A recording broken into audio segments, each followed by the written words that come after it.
Spoštovani in dragi, dobri ljudje, zopet smo v oddaji Na robu znanega in danes nadaljujemo prejšnje oddaje v smislu konca vsega tega procesa, ki se dogaja danes v svetu, in sicer z naslovom Antikrist. In na nek način Antikrist in današnji sedanji trenutek.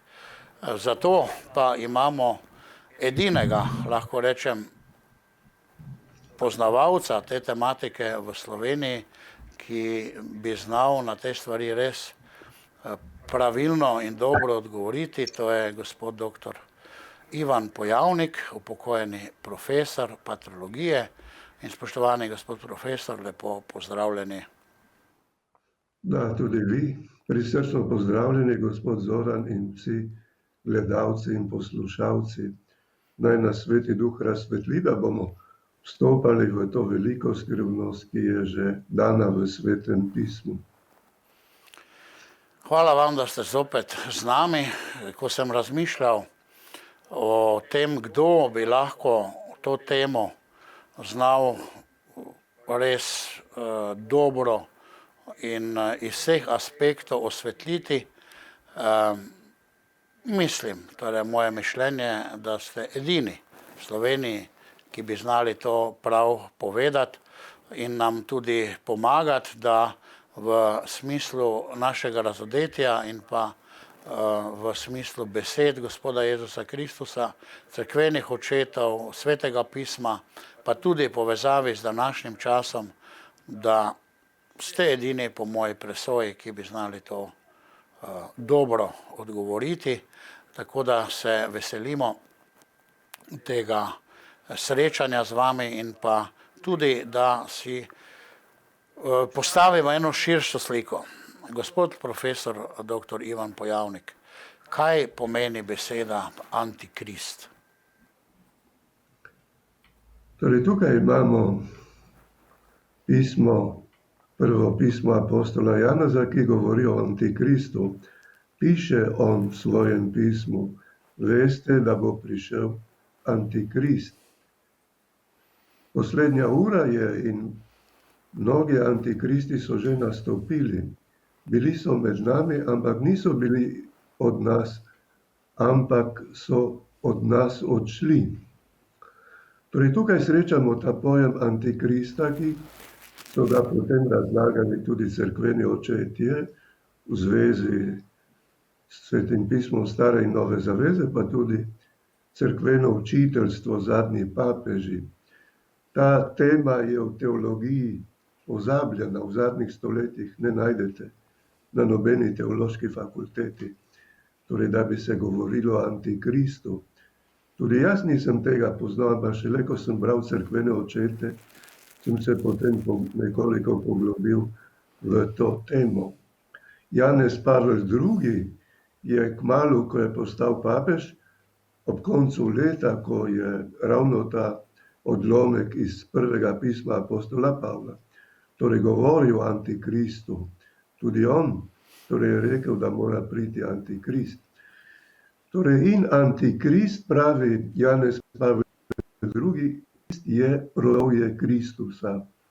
Protislovje Kristusa. Kaj pa je protislovje? Protislovje pa je ponareditev resnice in zabrisanje razmejitvene črte med dobrim in zlim. Torej, to je najboljša definicija, kar jih je sploh bilo, ki jo je dal Janez Pavel II., da Antikrist je protislovje Kristusa. Torej, in ker je Kristus resnica, zato je Antikrist, torej ponareditev resnice in zabrisanje meje med dobrim in zlim. In zdaj se vprašujemo, kdo je prvi Antikrist. Antikrist pomeni protikristus, protislovje Kristusa, pomeni na nek način tudi nasprotje Kristusa. Kakšen je Kristus bil, ravno nasprotje od Kristusa bo Antikrist. Ampak eno vprašanje se mi pojavlja ob tem razmišljanju, ob tej besedi. brali ste Sveto pismo apostola Janeza, ki pravi, mnogi antikristi, pravi, da je eden antikrist, tisti verjetno, ki bo opisan, ki je opisan tudi v knjigi Razodetja, eden, ki bo čez ves svet, kakorkoli pač to bo, in ali jih je pa bilo več že, se pravi, so lahko ti diktatorji, ki so bili nasprotje Kristusa, kot so komunistični diktatorji z množicami pobitih, pa fašistični diktatorji, mogoče Mussolini ni bil tako strašen kot Hitler, ali so to že neke vrste antikristi bili? Torej, tukaj moramo iti nekoliko globlje in sicer v skladu s cerkvenimi očetje, da prvi antikrist je Satan. Prvi antikrist je Satan in to vidimo tudi v evangeliju, ker v evangeliju torej je ta dvoboj med Kristusom in antikristom, ki je Satan. Satan je najgloblje protislovje Kristusa, zato je tudi on najgloblje ponareja Kristusa in tudi najgloblje zabrisuje črto med dobrim in zlim. Torej, razni heretiki, ki so že bili v zgodovini, so jih cerkveni očetje imenovali antikrista, ker herezije tajijo Kristusa.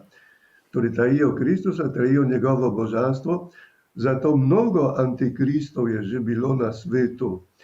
Torej, to piše že apostol Janez, ker krive vire so nastale že v 1. stoletju, že v času apostolov, ampak v ozadju imamo vedno Satana, ki ponareja Kristusa, ki napada Kristusa, torej s krivimi virami.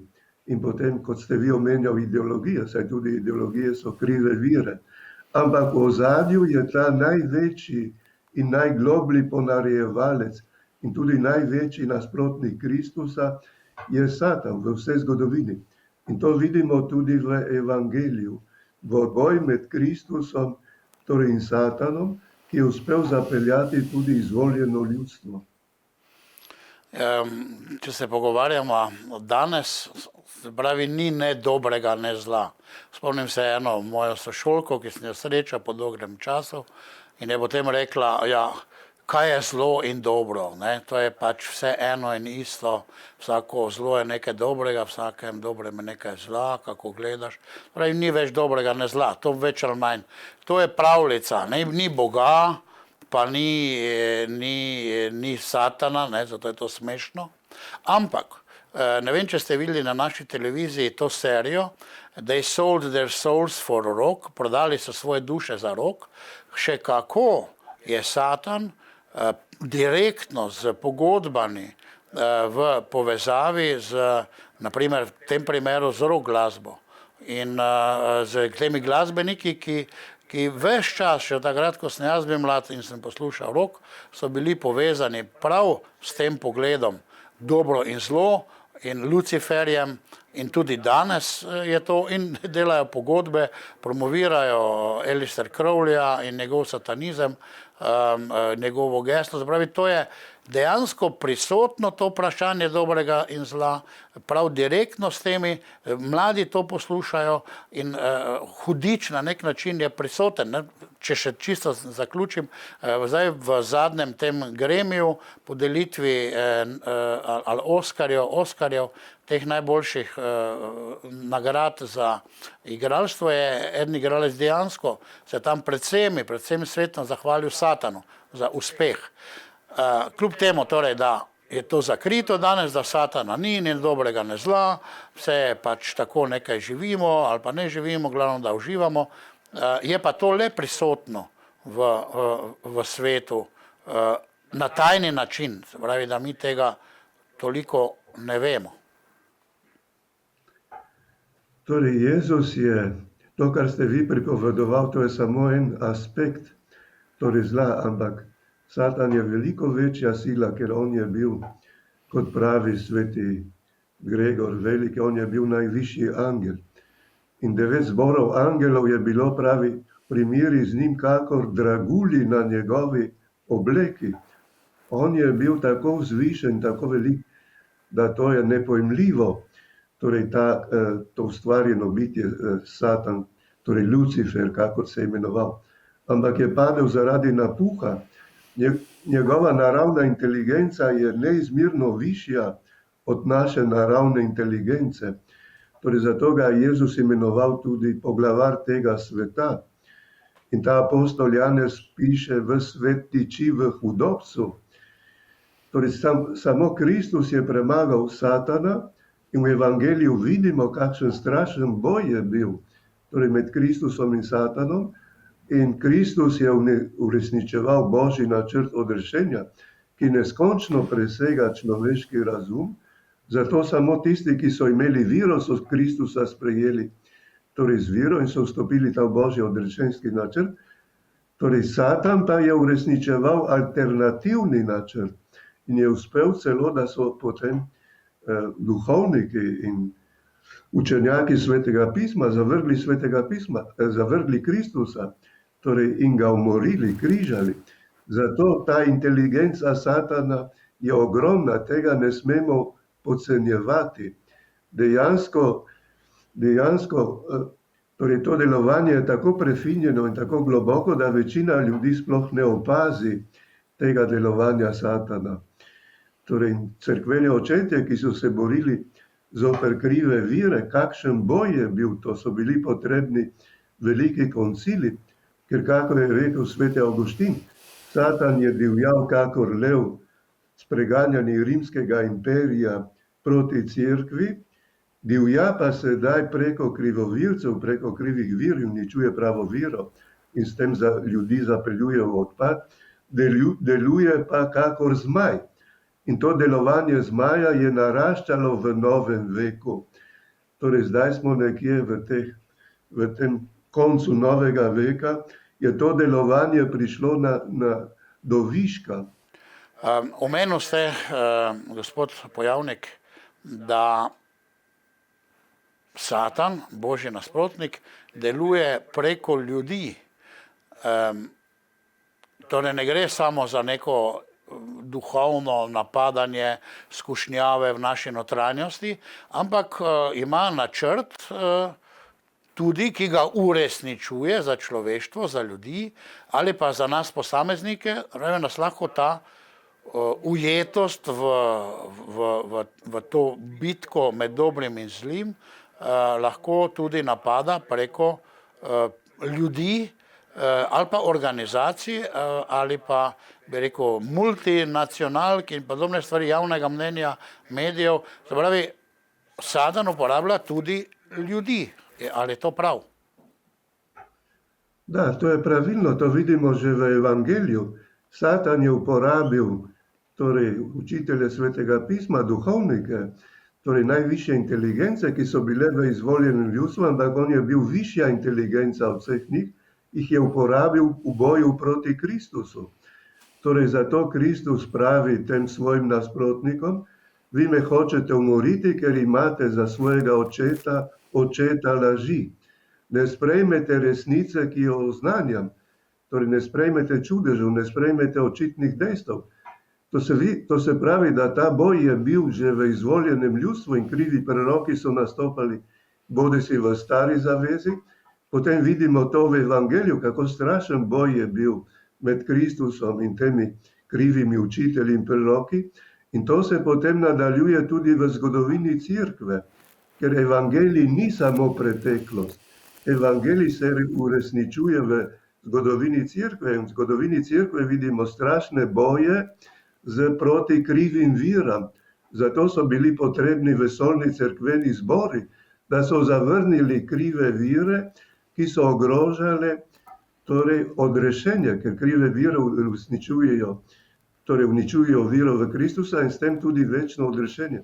In to je vsa zgodovina, je boj med Kristusom in antikristom, med Kristusom in Satanom. Smo sredi tega duhovnega boja in verjetno tudi nas, se pravi, kadar grešimo, kot pravi apostol Pavel, pravi apostol Peter, ne dajete prostora hudiču svojo jezo. Se pravi, kadar mi grešimo, nas tudi na nek način Satan uporablja, da uničuje nas in naše bližnje in tako naprej. Ampak tudi tam imamo celo apostola Petra, ne? Ko je Jezus rekel Petru, pojdi od mene, Satan. Kako je zdaj, kako smo mi in celo apostol Peter bil vključen v ta in je na nek način podlegel, bil uporabljen od Satana. Da, to vidimo v Evangeliju, kako težko so tudi apostoli, ki so hodili za Kristusom, premagali mišljenje tistega časa in napačni mesijanizem, ki je bil navzočen, je imel glavno besedo v izvoljenem ljudstvu zaradi napačnih razlag stare zaveze. Torej, ta prehod k pravemu pojmovanju Mesija je bil težak tudi za apostole. Ker oni so, nasplošno je bila razširjena ideja o triumfatorju, da Mesija bo velik triumfator, ki si bo podvrgal vsa ljudstva in Judije bodo tisti, ki bodo gospodovali nad vsemi ljudstvi. Torej, so popolnoma izpustili preroka Izaija o trpečem Božjem služabniku. In vidimo tudi ta apostol Peter je podlegel temu splošnemu mnenju, ki je bilo uradno mnenje Sinedrija, to se pravi uradnih oblasti v izvoljenem ljudstvu. V določenem trenutku je tudi on podlegel, ker je hotel, da Kristus ne bi trpel. Ne smeš trpeti. Torej, tukaj je Jezus takoj se odzval in rekel, pojdi od mene, Satan, proč od mene, Satan, ker ne misliš na to, kar je Božjega, ampak na to, kar je človeškega. Ker on je prišel, da bi odrešil človeštvo, zato pa je moral premagati Satana. Torej, zato je bilo potrebno trpljenje in to je napovedal zlasti prerok Izaija. Ampak to v vseh časih, ne samo tedaj, tudi nam ne gre to v glavo, da Cerkev zmaguje samo po Kristusovem križu, da ta boj je hud in strašen v vseh stoletjih in zdaj, ko smo proti koncu novega veka, je ta boj postal še globlji. Pa vprašam osnovno teološko vprašanje, ki si ga bi mnogi potem zastavili, ko sodelujejo, so povezani v ta najin pogovor, zakaj je bilo potrebno trpljenje? Zaradi greha, odpada od Boga ali zakaj? Zakaj je potrebno trpljenje? Torej, trpljenje kristjanov in Kristusa. Torej, trpljenja ni bilo v Božjem načrtu, ampak ko je Satan zapeljal Evo in Adama, potem je trpljenje, z grehom je trpljenje vstopilo v človeka in človeštvo. Torej, je vstopil nered, ker Bog je ustvaril vse stvari v redu in ne bi bilo trpljenja, torej v zemeljskem raju. Ampak potem z grehom, ko so prestopili, torej ti prastarši Božjo zapoved, so se uprli Bogu, so podlegli skušnjavi Satana. Vidite tukaj, Satan jih je prevaral s tem, da jim je pokazal neko navidezno dobro, v resnici v ozadju pa je bilo zlo.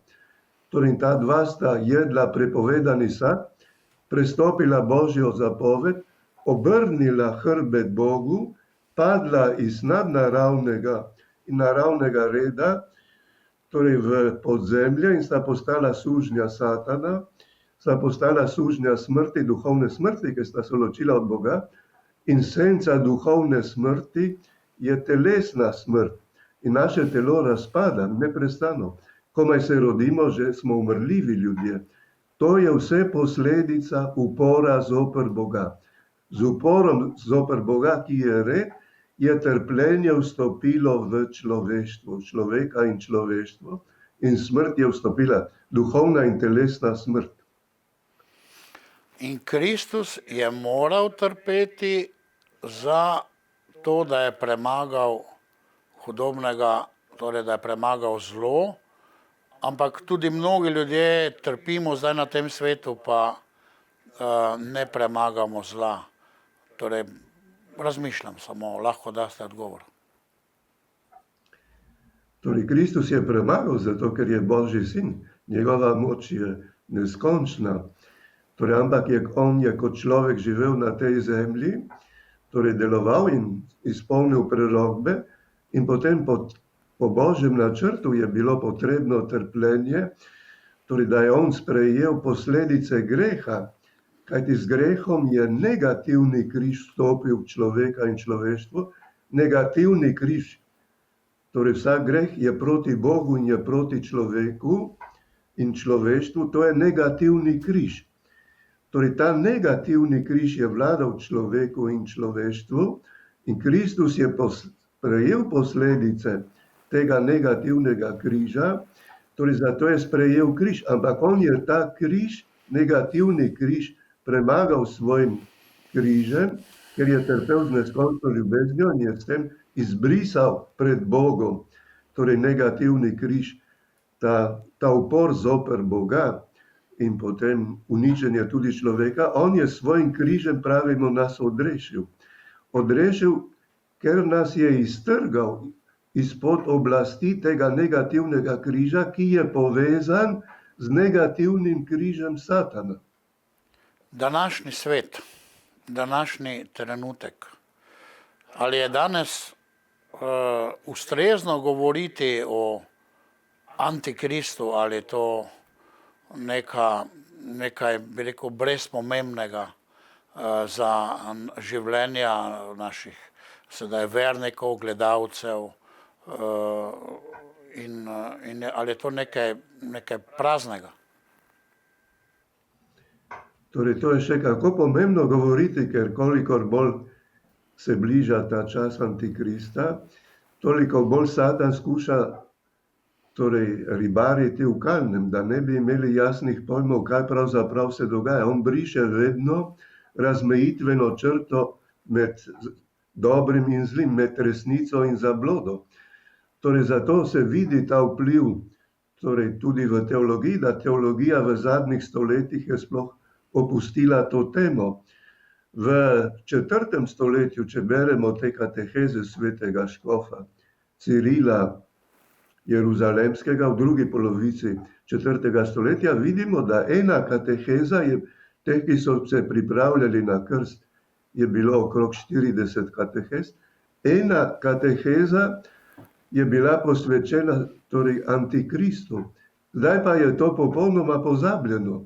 To se pravi, da Satan je napredoval v uresničevanju svojega načrta, da njegov načrt neizmerno presega, kakor se vidi v evangeliju, človeške misli, in delovanje. Zato bi tukaj moral omeniti pravzaprav drugo krščansko tisočletje kot uresničevanje tega presežnega načrta Satanovega načrta o antikristu. Zrasel je v svojem načrtu, da ga ni, da ga sploh ni.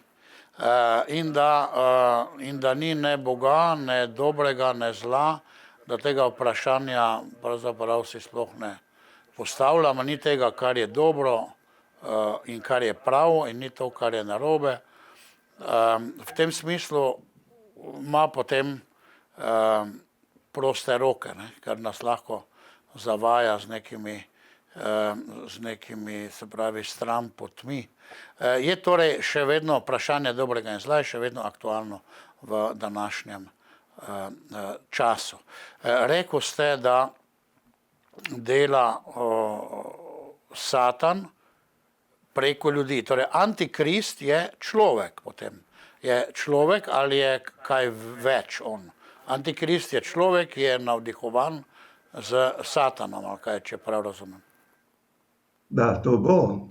Nazadnje bo to neka oseba, to so rekli tudi cerkveni očetje. Torej, da bo neka oseba, ki bo živela v popolni in najgloblji zavezi z Satanom.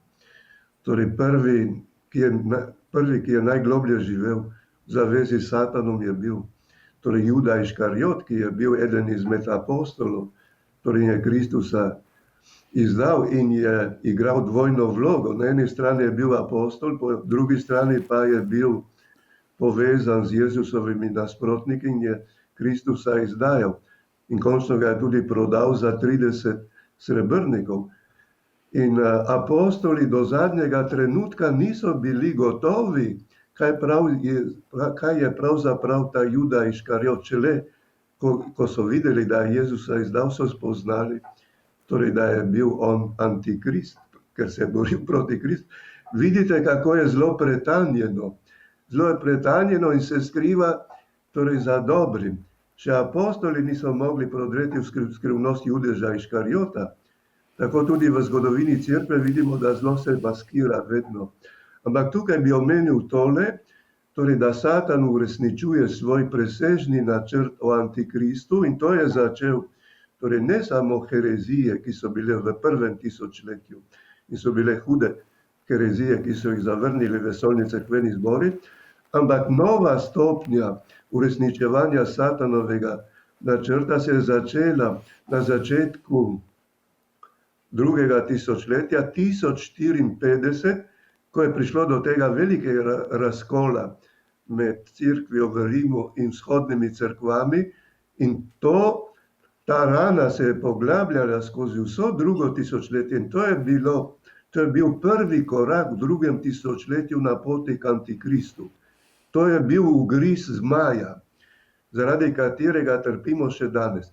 In potem drugi ugriz v 15. oziroma 14., 15., 16. stoletju, nominalizem in protestantizem, kjer se je krščanstvo torej razdelilo v Evropi, ker Satan gre naprej po znanem načelu divide et impera, deli in vladaj. In on je uspel v svojem načrtu razdeliti cerkev in razdrobiti krščanstvo in s tem je odprl pot do antikrista. Torej, diabolos, ki razdeli na dva dela in v bistvu uničuje in tako naprej. Ampak, kot smo rekla, dela pa preko ljudi, kot je antikrist. Ne?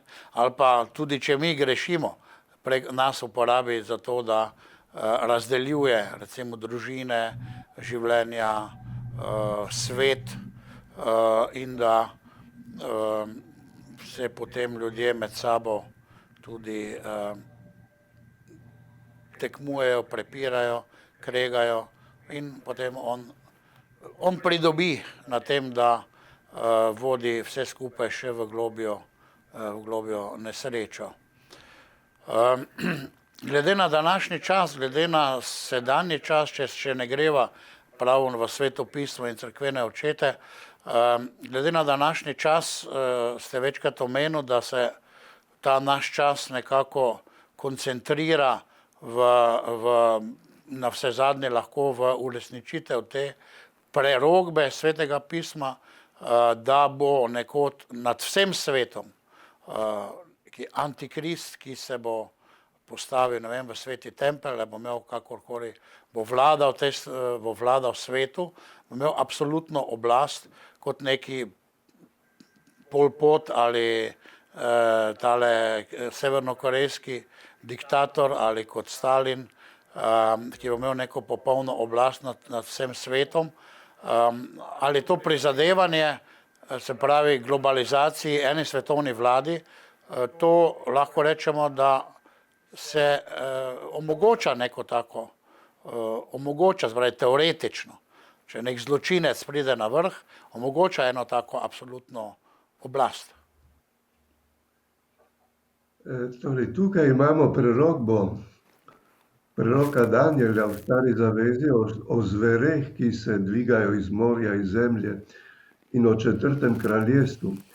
To četrto kraljestvo torej bo najbolj totalitarno, kar jih je bilo v zgodovini, pravi ta prerok Danijel, kar so potem razlagali tudi cerkveni očetje. Torej, da to bo najbolj totalitarno kraljestvo, kar sploh jih je bilo v zgodovini. Torej, ta proces globalizacije, ki nasprotuje seveda pravi globalizaciji, torej ta po svoji dinamiki vodi k temu, to je dinamika, ampak največji uspeh torej je Satan dosegel v tem, da je razdelil kristjane med sabo, ker največja ovira za antikrista je vedno bila cerkev, ker cerkev ima nalogo globalizacije, Torej Jezus je rekel, pojdite in učite vse narode, krščujte jih v imenu Očeta in Sina in Svetega Duha. In ta ukaz je ukaz globalizacije. To je Cerkev vedno delala v vseh stoletjih, torej s svojim misijonskim poslanstvom, da je ustvarjala nov svetovni red, ki je nadnaraven in nadnaraven. Torej te sile podzemlja, Babilon in seveda Satan s svojim satelitskim sistemom deluje tudi preko ljudi, pa so delale ravno nasprotno, ker Satan kot antikrist vedno prevratno posnema Kristusa, to se pravi, tudi on hoče svojo globalizacijo, Cerkev hoče osrediniti celotno človeštvo v Kristusa, da bi vsi narodi prejeli Božje odrešenje, Satan pa hoče osrediniti vse človeštvo v Babilon, torej v sebe in zapeljati vse ljudi v večno pogubo. Zato je to strašen boj, vsa zgodovina med Kristusom in Antikristom. In ta duhovni boj se je stopnjeval v 2. tisočletju in kakor sem omenil, največji uspeh je Satan dosegel s tem, da je razdelil kristjane, nas med seboj in s tem je odprl glavno pot za vzpostavitev Antikrista oziroma globalizacije skrivnosti in nepostavnosti. To so veliki zgodovinski procesi 2. krščanskega tisočletja, ki jih moramo dojemati samo z globoko vero, ker drugače to niti ni prišlo do teoloških šol. Ob tem vašem razmišljanju mi je prišla misel, da je ta boj divja v vsakem izmed nas, da ali verjamemo Kristusu ali verjamemo, bi rekel, nasprotniku, Satanu. Potem ste dejal, da je cerkev njegova glavna ovira in da je vesel, da je cerkev razbil in da nima cerkev te moči tudi več danes, ne veljave, nekaj marginalnega, nekaj norega pravzaprav postaja cerkev in verovati, to so vsi malo zares trčeni, ki verujejo, ki hodijo v cerkev. Ampak sem poslušal pa, in zato se napada tudi cerkev in prvo vprašanje, ki ga bom navezal potem še z nekim pojasnilom, je tole, ali ta boj zoper cerkev, ki ga tudi danes vidimo, da ne more, zdaj smo imeli celo prepovedane svete maše, smo imeli omejitev cerkvenega delovanja zaradi tako imenovane ali pa kakorkoli korone, to je zdaj druga tema. In ni več ljudstva, vera zaradi tega že tako je šibka bila, ampak še bolj upada. In potem pomembna stvar še, če še tu dodam to vprašanje, ta napad danes na cerkev, mi je pa prišla po enem pravoslavnem Grku, ne vem, menihu ali karkoli je tisti, je dejal, glavna stvar pa je Evharistija. Kajti pravi, on se boli proti Evharistiji, da ne moremo več prejemati za Evharistije, ker se bomo okužili. Tako naprej, če je Evharistija, če se hranimo s Kristusovim telesom, potem hudič, Satan, ne more uresničiti svojega načrta, tako kot bi ga hotel. In tu je potem zdaj, se mi zdi, ena srž napada v današnjem času v zvezi z to COVID situacijo, ki se v tem smislu, ne bomo midva zdaj šla razčleniti, kaj to je. Torej, kaj mislite vi o tem napadu? Torej, tukaj bi omenil, kar mnogi ne vedo, da neki italijanski profesor medicine, ki se imenuje Troti, je napisal torej, knjigo o COVID-19, ki ima 270 strani in v tej knjigi piše, da ta bolezen COVID je biološko orožje, ki so ga izdelali na Kitajskem v Wuhanu. In on natančno opisuje to, da so začeli to delati leta 2002, da so vzeli iz netopirja neki virus iz netopirja, ki drugače ne bi mogel priti v človeško telo in so ga predelali in to so od 2002 so delali kitajski znanstveniki, potem so jim pomagali ameriški znanstveniki in tudi neki inštitut, medicinski inštitut iz Pariza in so rabili 16 let, da so izdelali to biološko orožje. Zdaj to biološko orožje se je razširilo v svetu. To se pravi, da tukaj smo stopili v novo etapo boja, o katerem piše ampak papež Janez Pavel II, okrožnica Evangelij življenja leta 1995, da na pohodu je civilizacija smrti. Je treba brati torej to okrožnico, ker ta okrožnica je odgovor tudi na to, da zdaj smo stopili v novo etapo ali odsek te civilizacije smrti. Evharistija, dokler je sveta maša, dokler se hranimo z Jezusovim telesom in ostajamo v njegovi zavezi, se rešujemo, smo v Božji milosti in na poti odrešenja. Kako pomembno je napasti Evharistijo, onemogočiti dostop ljudi do Evharistije, Božjemu nasprotniku in pa potem antikristu kot človeku ali kot organizaciji, katero on vodi. Kako mu je to pomembna Evharistija? Da, tukaj sveta Evharistija je, kako so dejali, torej bodisi Pij XII, Pavel VI, Janez Pavel II, Evharistija je srce Cerkve. Tudi drugi vatikanski koncil ima, torej da je Evharistija celotni torej zaklad Cerkve. Torej zato je napovedano v Svetem pismu, da gnusoba opustošenja, to je prerok Daniel in potem tudi Jezus sam v Evangeliju, torej ko boste videli gnusobo opustošenja, bežite v gore. Torej tukaj imamo gnusoba opustošenja, bo to, da bo tudi sveta maša postala, kakor pri protestantih, samo spomin na zadnjo večerjo. In ta proces se nadaljuje, nažalost, zato je tudi Pavel VI izdal veliko okrožnico, ko se je začela širiti iz Holandije kriva vira zoper Evharistijo, izdal že leta 1965 veliko okrožnico Skrivnost vire in potem tudi Janez Pavel II je izdal okrožnico Cerkev iz Evharistije, ki je šla leta 2003, ker nažalost po drugem Vatikanskem koncilu, ki ravno ima, da sveta Evharistija je višek in izvir življenja Cerkve, ta herezija oziroma vira v Evharistijo in češčenje Evharistije je stalno upadalo. In to kaže ta vpliv torej sekularizacije Cerkve po drugem Vatikanskem koncilu.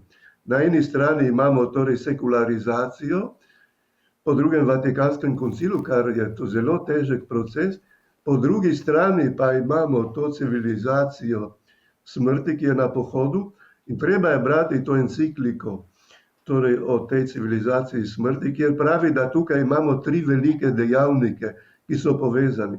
In sicer ogromna finančna sredstva, potem zlorabe znanosti in tretji zlorabe javnih občil po vsem svetu. To je treba brati to okrožnico. Ta okrožnica je odgovor tudi na to, zdaj smo stopili v stanje biološke vojne. Torej ta okrožnica je odgovor, gotovo papež še ni vedel za to. Janez Pavel II, ampak on je nakazal te smeri, katere zdaj gremo, katere se zdaj širijo. Omenil ste, da je Evharistija srce Cerkve. Pravi, sedanji fizični napad na Evharistijo, da se ne sme vršiti, da je zelo omejeno, v tem trenutku sicer omejeno število, je to nekako napad na srce Cerkve. Kaj bo Cerkev brez srca? Srce je nekaj tiste centralnega, ne? In kaj bo Cerkev brez srca? To je recimo ena, pa drugo pa potem tisto, kar ste vse skupaj govoril, da smo v tem duhovnem boju, no nekateri pač vemo, da to obstajajo te razni neki izjava ene, recimo, ki je delala v Wuhanu, je pač povedala, kako je to, potem so ta Luc Montagnier, ki pač ugotavlja, da je tu kombiniran ta virus. Tako nekateri pa pač pravijo, da je to slučajno prišlo ven. kakorkoli. In imamo ta dejstvo tudi tega velikega reseta, katerega vsi govorijo, kako zdaj gremo v novi neki svet, tehnološki povezave in tako naprej, v transhumanizem, da ne bomo več samo navadni ljudje, ampak bomo s tehnologijo povezani, v ozadju je veliko finančnih sredstev. Torej, antikrist, če teoretično recimo pride na vrh vladanja sveta, tega kapitala, vladanja nad vsemi državami in potem tudi za to tehnologijo, recimo nekim transhumanizmom, zavlada nad temi povezavami človeka z to moderno tehnologijo, potem lahko on izvede neko tako absolutno diktaturo, da se mu človeštvo sploh ne more več upreti. In to bi bila potem verjetno neka teoretična možnost za antikrista. Kaj mislite o tem? Torej nekaj, to je en vidik, katerega ste vi omenil, ampak glavni vidik je pa drugačen. Glavni vidik je pa tale, ki ga je razlagal sveti Avgustin, prav v zvezi s prvim pismom apostola Janeza. Torej, mnogi antikristi so že išli. Pravi, antikristi so sedaj tudi v cerkvi in sicer, kakor je ljulka med pšenico, tako pravi so tudi lažni kristjani med pravimi kristjani, je pšenica in seme. Pravi, in ti lažni kristjani so ljulka in pravi, imajo se za kristjane, na zunaj so kristjani, ampak po srcu pa živijo v Babilonu. Po srcu pa živijo v Babilonu, pravi, in to je ljudstvo antikrista, to je prikrita ali okultna skrivnost nepostavnosti. In pravi, proti koncu 6. dobe bo ta okultna skrivnost nepostavnosti naraščala in antikrist se bo lahko razodel šele takrat, ko bo to ljudstvo antikrista tako veliko, da bo dejansko prevladalo. Dokler to ljudstvo antikrista, to se pravi lažna cerkev, ni dovolj velika, ne more nastopiti antikrist. Torej, zato je usodno to, kar so govorili papeži od Leona 13. naprej, torej, da najtežji problem je odpad od Kristusa, odpad starih krščanskih narodov, tudi krščanskih narodov v Evropi, tudi Slovencev. Torej, to je največja priprava na antikrista, ker prej se ne more razodeti. Dokler ne bo to ljudstvo antikrista tako veliko, da se bo se uresničilo tisto vprašanje. Ali bo Kristus prišel, ali Kristus, ko se vrne, bo našel še viro na zemlji. In pravi sveti Avgustin tole, da Kristus je gotovo vedel, kaj bo. Seveda, ker je bil Bog. Ampak da to vprašanje, ali bo Kristus, ko se vrne, našel še viro na zemlji, se nanaša na kristjane v času malo pred antikristom in v času antikrista, ker oni se bodo vpraševali. Kristjani se bodo vpraševali, ali bo Kristus, ko se vrne, še našel viro na zemlji, ker ljudstvo antikrista, to se pravi lažnih kristjanov, bo tako veliko, da to bo težko vprašanje. Kdo bo to mogel odgovoriti?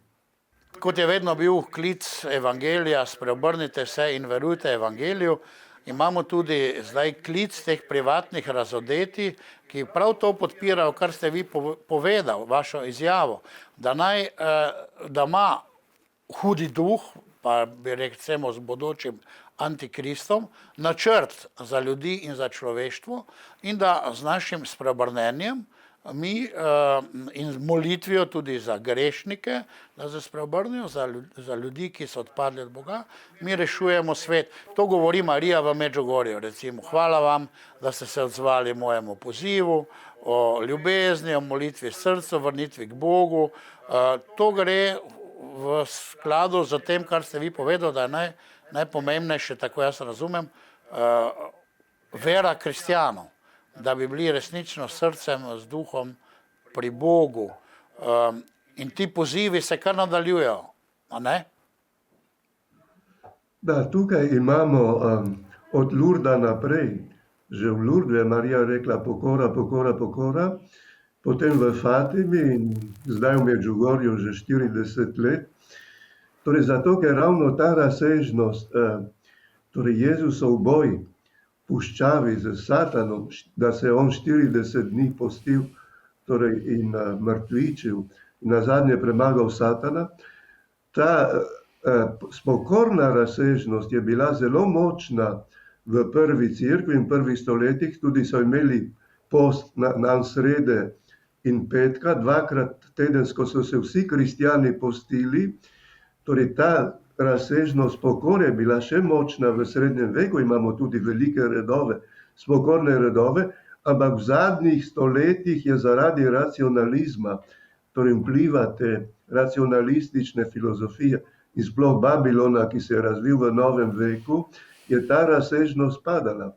Zaradi tega je Marija, ki vidi, torej kako je nujna ta molitev, torej in pokora in spreobrnitev, intervenirala, kakor še nikoli, kot pravim, v Lourdu in potem v Fatimi, ker fatimsko sporočilo je v bistvu, kot je rekel Janez Pavel II, torej spreobrnite se, delajte pokoro in verujte evangeliju, in sedaj, ko ta odpad narašča, je kakor še nikoli, 40 let imamo ta zaporedna prikazovanja v Medžugorju, ki so en sam poziv, spreobrnite se, delajte pokoro, torej molite vsak dan, molite veliko in tudi Marija se je prikazala v spokorni obleki, ker ta civilizacija, materialistična civilizacija je ravno nasprotje tega.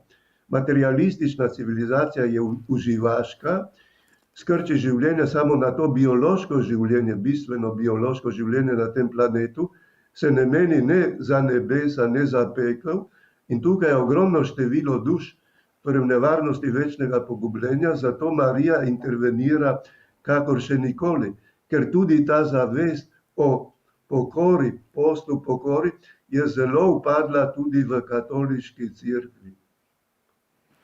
Torej, z našim spreobrnenjem, našo molitvijo lahko spreminjamo usodo sveta, kot pravi Mati Božja, in tudi vi s tem strinjate se. In je to potem najpomembnejše delovanje nas, kristjanov, v tem vzpostavljanju Božjega kraljestva oziroma globalizacije krščanske in pa, da duhovno premagamo vzpostavitev antikristove globalizacije. Je to edina naša dejavnost ali bi se morali še kakorkoli drugače znotraj cerkve ali zunaj cerkve povezati? Torej, najprej gotovo, prva stvar je, kot je rekel tudi Janez Pavel II, molitev je prva fronta, kjer se spopadata dobro in zlo, in molitev nam pomaga, da premagujemo zlo in utiramo pot dobremu. Torej, tukaj se bije na fronti molitve, se bije odločilna bitka, ker brez molitve ni mogoče ohraniti vire, brez molitve ni mogoče premagati skušnjav hudobnega duha, in zato je bil tudi tak poudarek teh privatnih prikazovanj oziroma razodeti na molitvi in še posebej na molitvi rožnega venca, ker molitev rožnega venca je torej najmočnejša, ker nas povezuje z brezmadežnim srcem Božje Matere, s ponižnostjo, ker Satan nas najbolj zapeljuje z napuhom, da stavimo vse na svoje moči, potem se lahko igra z nami. Če pa molimo rožni venec, postajamo deležni ponižnosti brezmadežnega srca Božje Matere Marije in s tem Kristusovega srca. In rožni venec je hkrati kompendij ali povzetek evangelija, živimo iz glavnih skrivnosti evangelija in s tem premagujemo to ofenzivo tudi mas medijev, ker večina je izgubila vero in izgubila tudi molitev rožnega venca, prav zaradi ofenzive materialističnih mas medijev po vsem svetu. Poglejte, kakšno moč ima ta materializem s temi mas mediji, ki so grozna sila po vsem svetu. edino z molitvijo bi premagali to silo, ampak večina kristjanov je podlegla tej ofenzivi materialističnih mas medijev. In zato je Marija tako intervenirala, ker tukaj gre za duhovni poraz krščanskih narodov. Ja, to je stara stvar, kar ste vi rekel. Če hočeš obvladovati državo ali pa svet, moraš imeti medije, moraš imeti denar, se pravi finance, moraš imeti pod sabo vojsko, policijo in moraš imeti torej, ljudi na pravih mestih, se pravi svoje ljudi, ki delajo ne za dobro ljudi, ampak za dobro, bi rekel, tistih male peščice, za svoje dobro, za tiste, s katerimi so povezani. Tako tudi danes se na ta način danes tako prepričujejo ljudje. Vidimo ravno v zadnjem času moč medijev, kot so ta socialna omrežja, ki imajo večjo moč kot najmočnejši človek na svetu, to je predsednik Združenih držav Amerike, na nek način naj bi bil torej najmočnejši človek na svetu in vidimo, da eno privatno podjetje ga lahko s tem, da ga izniči, da mu ne da dovoljenja, da govori, ga v bistvu na nek način v javnosti ubije, ga ni. Ravno to zdaj nastopajo te debate, ali ima Facebook, pa Twitter, pa vsi te imajo večjo moč kot celotne države. Oni lahko to zdaj na ravni sveta deluje popolnoma privatno, plus vsi ostali mediji, vemo, da so mas mediji v rokah na svetu, enih par ljudi samo in več ali manj tudi po različnih državah. Torej, to je stara stvar, ampak mi se moramo, jaz se spomnim vašega predavanja, tu bomo nekje morala to našo prvo oddajo končati, bova pa nujno še vas lepo prosili za drugo, pa bomo videli mogoče celo tretjo oddajo, ker bi nekje v Svetem pismu šli naprej in tako naprej. Torej gre za to, spomnim se vaše primerjave, ko ste meni predaval in ste dejal, da mi brez molitve, kar je v skladu tudi z Božjo materjo Marijo, kar je povedala in ste vi to poudarili, mi smo brez molitve v boju zoper sovražnika, zoper recimo v tem duhovno silo Satana, ki izkorišča ljudi, smo kakor mala žaba pred tankom. Tank, Satan je v tanku, mi smo pa mala žaba, katera bo zdaj ta tank pregazil in nas bo uničil. Dejali ste, kadar smo pa mi v molitvi, pa je ravno obratno, smo mi v tanku in je hudič mala žaba. In to sem si zapomnil do danes, kot vidite. Tako da ste mi slabo oceno dal, slabe ocene ste mi dal, ko ste mi dal, ne vem, 8, 7, 6. Vidite, kako sem dobro študiral vaše predavanje. Torej, da smo mi v oblasti, v moči, kadar smo v molitvi in